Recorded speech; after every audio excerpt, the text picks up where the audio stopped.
Vengono da 30 comuni diversi i multati di Cadoneghe. Si sono contati in una chat di WhatsApp che fa da coordinamento per informazioni e manifestazioni per cercare di capire la loro provenienza.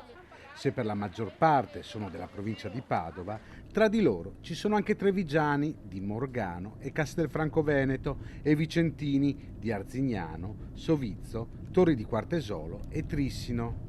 C'è addirittura un multato di Milazzo in provincia di Messina, un fenomeno che travalica quindi i confini regionali.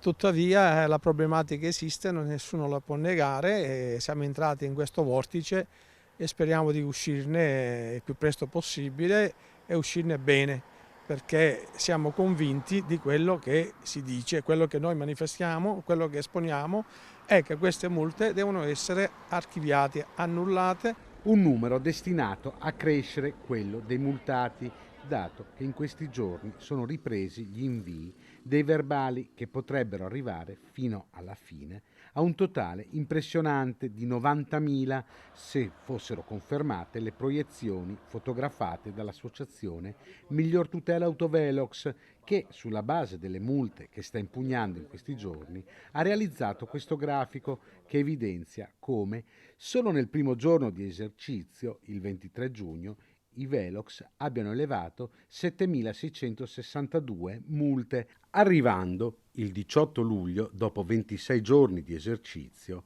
a 41.174. Sicuramente un problema perché è una spesa che non te la aspetti e poi le mie multe non sono tanto alte, sono a 60 euro perché andavo da 2 a 10 km aumento di velocità e io non ritengo giusto perché questa strada è percorribile. Sono molte le persone in difficoltà.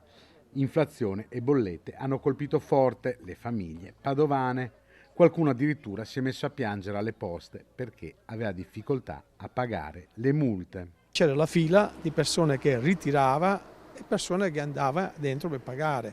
C'era questo signore che mi sembrava una persona anziana e invece dopo ho scoperto che aveva solo 5 anni in più di me, insomma non è neanche giovane, comunque anziana.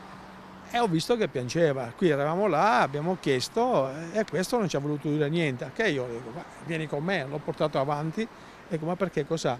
E mi ha detto che vive con 580 euro al mese di pensione e con le bollette che ha deve pagarsi tutto, che da solo non ce la fa, non ce la fa e basta. E mi sono sentito di aiutarlo.